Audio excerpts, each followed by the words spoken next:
сәлеметсіздер ме? Менің атым Зорбеков Алсу. Мен Махатма Ганди атындағы номері 92 мамандандырған лицейдің 10-шы А сынып оқушысымын.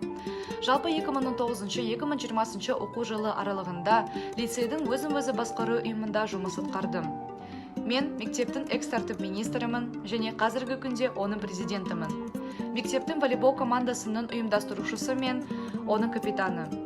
Өзім 5 жыл бойы волейболмен айналысамын және көптеген республикалық, халықаралық, қалалық чемпионаттарының призерімін.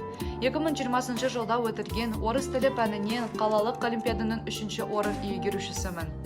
Лицейдің TEDx командасының спикерімін және Синий Москва командасында жұмыс атқардым.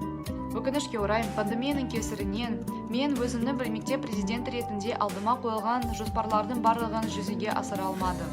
Командамен бірге біз бір жылдық жоспарды қойған болатынбыз, бірақ жоспарға кірген іс-шаралардың көп бөлігі өткізілмеді.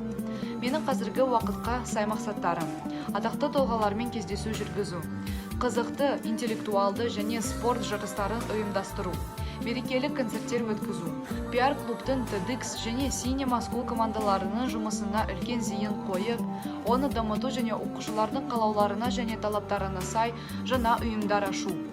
Менің ең басты мақсатым оқушылармен және лицей ұстаздарымен жақсы әрі тығыз байланыс орнату.